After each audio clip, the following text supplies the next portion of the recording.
Mesdames, Messieurs de Youbi Télévision, bonjour et bienvenue sur cette édition du journal. D'abord les titres. En sécurité dans la ville de Goma et autour de la ville de Goma, précisément dans les territoires de Nyiragongo, est mort. Des blessés, c'est le bilan. En tout cas, d'un cas d'insécurité qui est survenu la nuit du jeudi à ce vendredi près d'Endosho, dans la commune de Karisimbi. Vous suivrez les détails dans cette édition du journal. Et puis lutte contre les marchés pirates en ville de Goma, le maire de la ville avertit les vendeurs exerçant le long de la route Rompuy, Rutshuru et d'autres côtés en Lanino d'embrasser le marché car il y a de la place pour eux. Le maire de la ville de Goma justifie ceci dans le sens d'épargner ces vendeurs de différents accidents de circulation. Vous suivrez Juliette Katembondalieni dans cette édition du journal. Voilà donc tout pour les titres. Mesdames, Messieurs, soupez les détails.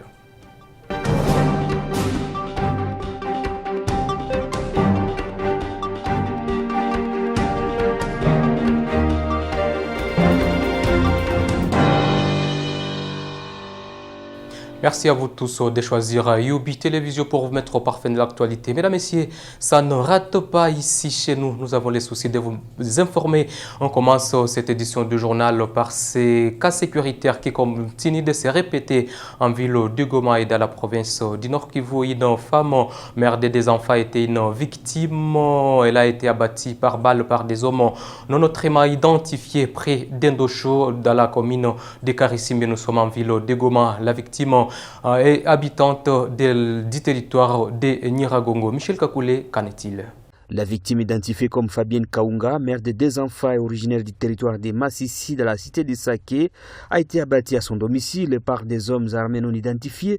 Nous sommes dans le village Bougamba, territoire de Nyiragongo, chefferie de Bukumu, près d'Endosho, non loin du centre Kajed. Selon les témoins, les assaillants ont pris fuite immédiatement après ces forfaits. Les trois autres personnes touchées par balle ont été évacuées d'urgence vers une structure sanitaire locale pour des soins. Ce drame s'inscrit dans un climat d'insécurité croissante à Goma, marqué par une recrudescence des attaques armées, cambriolages et meurtres. De nombreux habitants dénoncent l'absence de protection efficace, affirmant qu'il ne se passe pas une journée sans qu'on enregistre un cas de meurtre.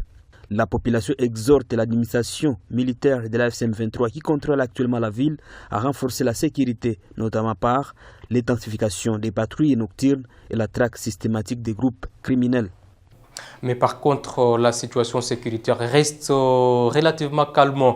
Nous sommes au quartier Mabanga Nord, dans la ville de Goma, commune de Karisimbi. C'est la chef de cette entité qui l'a en tout cas indiqué à la rédaction de Youbi Télévision. Madame Marie Kibondila indique que cette accalmie est justifiée par la collaboration entre la population de sa juridiction et les services de sécurité. Elle appelle donc la population à continuer à collaborer avec les services de sécurité pour ainsi contribuer à la sécurité dans les entités. Suivez Marie Kibondila dans cette édition du journal. La situation n'est pas si mauvaise par rapport à la situation sécuritaire. Il y a du calme. Sinon, les cas de cambriolage, ça a baissé. Ce n'est plus régulier. Les chargeurs garnis, tel que vous les voyez là-bas, c'est la population qui ramasse par-ci par-là dans différentes entités, les avenues, et ils les amènent jusqu'ici pour que ça ne puisse pas causer des difficultés là-bas. C'est ce que les malfrats, les ennemis de la loi s'en servent pour tracasser la population. C'est ça. C'est une grâce, puisque c'est là qui sécurise une ville, c'est là qui la sécurise sans Dieu, travaille le. Donc c'est la main de Dieu seulement. Et on n'ignore pas aussi la sensibilisation que nous faisons dans des entités, en collaboration avec les chefs d'avenir, ainsi que les équipes des patrouilleurs et les militaires. Vraiment, ils assurent la sécurité. Ils sont aussi capables vraiment de le faire. La collaboration civilo-militaire, rien à commenter. Elle se passe bien.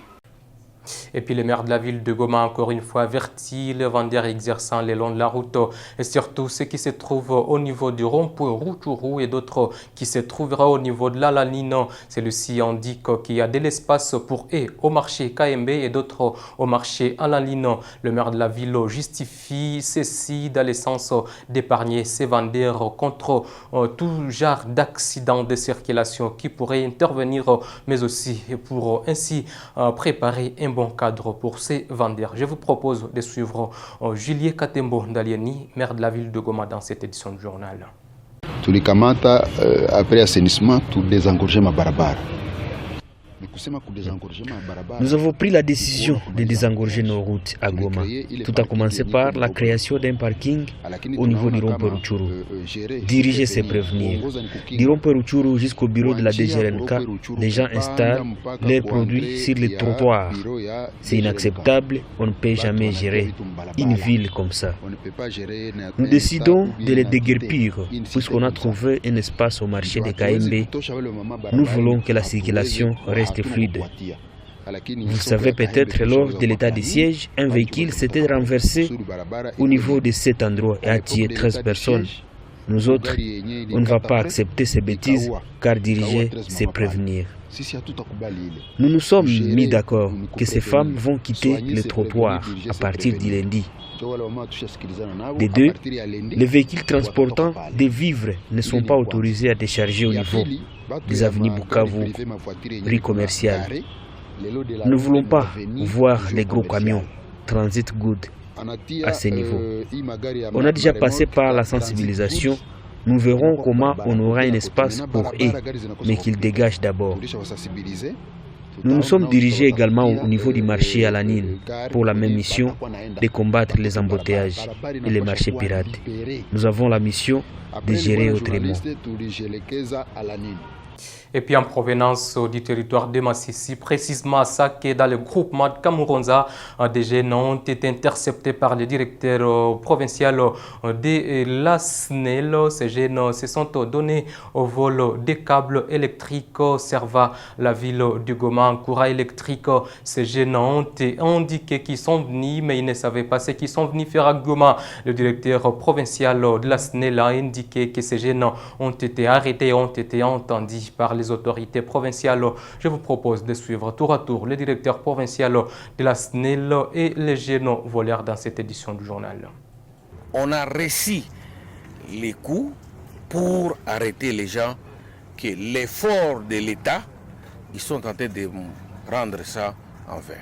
Je suis vraiment attristé que la population, en tout cas, ils ne voient pas ce que la SNEL est en train de faire comme l'effort. Nous, on a déjà appréhendé les malfrats. On va les amener à la justice, que la justice fasse son travail. Nikarudia kumwingine sasa, nimefika kufasi yangu ya kazi, wakakuya wakaleta machumu, nikaleta za kwanza, wakarudia wakaenda leta na za pili. Mimi niliuza juu aleta chuma, haikukuwa poto, ilikuwa wakatiwa. Na mimi nikaona tu niko mchuruzi, nikauza, nikapakiza taksi, nikabeba Goma. Mimi baba waendelea kuiba, nizibaambia wasiendelee kuiba juu kwanza kuiba hivi SNEL ni kurudisha nchi nyuma. Juu sasa wanakosa kura, nafasi tuko watakata ile poto wanakosa kura. Hizi chuma za SNEL, mimi kipoto kilianguka, marafiki yangu wakakia niita ase kipoto kilianguka, twende toshe chuma. Ase bashaongea na bosi. Mimi sikujua ka bosi ni nani. Tukaenda tukatosha chuma. Apre pale kushuka mwivu subuhi, tukaonana na bosi sasa. Mimi nilikuwa ni siku huku. Mimi ndio turu yangu ya kwanza. Mimi nenda tosha hivi ya chuma. Juu abani banaka. Pale watasema tu walifunga ba mwizi. Juu amenibana na kitu. Et puis direction Ituri dans cette édition du journal où des morts et des blessés ont été enregistrés lors des combats entre les forces armées de la République démocratique du Congo le 13 août dernier et le milicier des Codeco SRP occupé dans plusieurs localités proches d'Igabariero, Lindji et Lopa. Nous sommes en province de l'Ituri. Les reportages dans cet élément. Selon des sources locales, ces affrontements ont également causé d'importants dégâts matériels. Depuis des jours, l'armée loyaliste traque les miliciens de Thomas Lubanga depuis plusieurs localités situées aux alentours d'Igabariero, notamment à Kombu, Lopa, Lindji et Ikpa, à 21 des kilomètres de Bunia. Dans l'après-midi du mercredi 13 août, des miliciens de la Codeco ont investi Lopa ainsi qu'une dizaine de sites de déplacés situés autour de cette zone. Ces assaillants auraient tué des civils, pillé des boutiques, incendié au moins 28 maisons et provoqué la fuite de la quasi-totalité des déplacés vers Bunia ou vers des localités voisines. Environ 60% de la population de Lopa qui venait tout juste de rentrer et de nouveau en errance. La tension reste vive. Des habitants accusent l'armée de laisser agir les miliciens de la Codeco. Des accusations que les forces armées de la République démocratique du Congo rejettent catégoriquement. Et dans la province de Tanganyika, précisément à Maniema, des violents combats ont éclaté jeudi 14 août dernier entre le combattant Wazalendo et les forces armées de la République démocratique du Congo dans le quartier Tokolote, situé dans la commune de Mikelenge à Kindu. Nous sommes bien entendu à Maniema. Ces combats ont causé des morts et des blessés des côtés des combats qui ont été déplorés par des autorités provinciales qui ont tout de même indiqué que ces échanges des échanges de tirs nourris ont semé en panique entre la population de cette partie de la République démocratique du Congo. Je vous propose d'écouter Taylor Laboamo Soleimani, ministre provincial de l'Intérieur et de la Sécurité, dans cet élément. Les éléments de l'ordre ont été attaqués par le groupe qui se dit de Wazalendo, dirigé par M. Amani Ouseni Josué, alias Saddam, général autoproclamé. Dans leur passage, ils ont tiré sur les cortèges des éléments de sécurité, barricadé les routes, tout en empêchant ainsi la population de vaquer à ses occupations. La cause, selon eux, serait une revanche du fils de M. Saddam, général autoproclamé, qui aurait été tabassé par les patrouilleurs la nuit du 13 au 14 août. Le bilan provisoire de cette incursion fait état de pertes en vies humaines de part et d'autre, des disparus, des blessés et même une dizaine de capturés et des dégâts matériels importants. Au stade actuel, la situation est sous contrôle des éléments de l'ordre.